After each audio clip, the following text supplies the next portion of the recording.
Hey team, happy Monday. We have 5 days left, including today, to get convention credits in. And so when I am looking at my convention credits and where I've done really well and where I've not done not so well, one of the things I've really noticed that's hurt me with convention credits is stacking.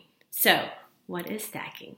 Rosalind did a really good post about this. If you search stacking in the search keyword on our team page, you'll be able to read her definition and kind of explanation, which is a great way to read through it. But just for today's sake, and because I love videos for time constraints and for wording, I want to explain stacking to you. So stacking means a few things on my team.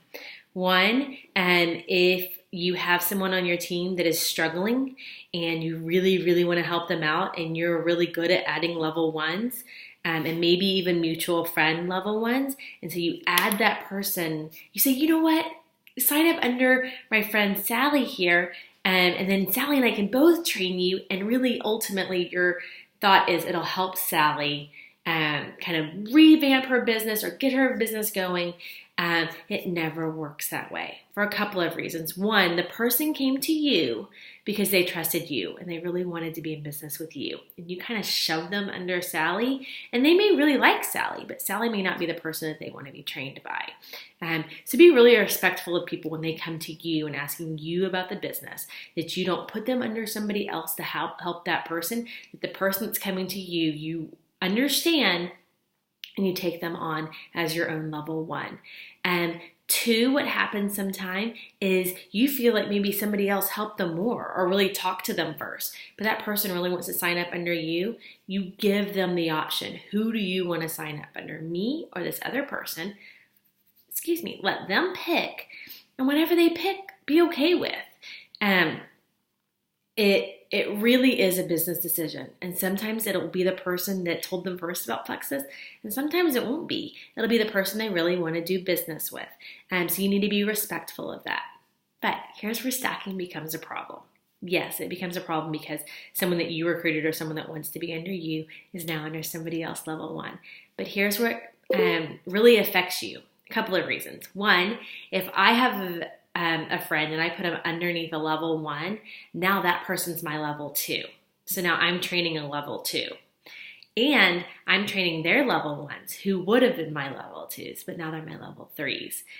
And as it goes down further and as your team grows, you start to realize that you have sweet, wonderful level fours that could have been your level threes, which would still be adding building bonuses every Friday and convention credits to your numbers, but because you put them under somebody else who isn't working the business very hard, isn't training them, or isn't following up with them, now that person no longer counts for those points. You can still train that person. I love training my team no matter what level somebody is.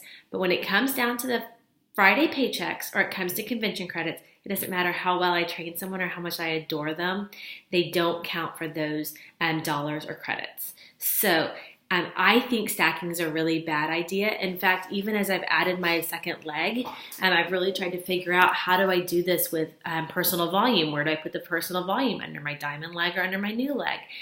Where do I put people? All of my new people are going under my new leg. And granted, they're all my level one, so that helps. But it is just hard. It's hard to have two different legs. And if you're managing a leg for somebody else because they're your friend or for somebody else because they're your spouse. We have a lot of people on our team who early on and before the policy came out about not adding spouses until you were gold would add their spouse to go silver. Which is great until they realize their spouse wasn't really going to work the business. So that becomes a really big problem too, unless your spouse has their own Plexus business. They are running it, they are training people, they are recruiting people, they are really running it the same way that you would run it as an ambassador, and that they're running it for people that they know. If Joe was my ambassador, which he's not on either one of my legs, but if he was my ambassador, I would expect him to recruit people I have no access to. The interesting thing is I probably have access to most of Joe's people. And Joe will call me and say, hey, so-and-so is kind of interested in Plexus. But because I know he's not going to recruit them, close the deal, or train them, then I don't sign him up as an ambassador. It just doesn't help me in the long term.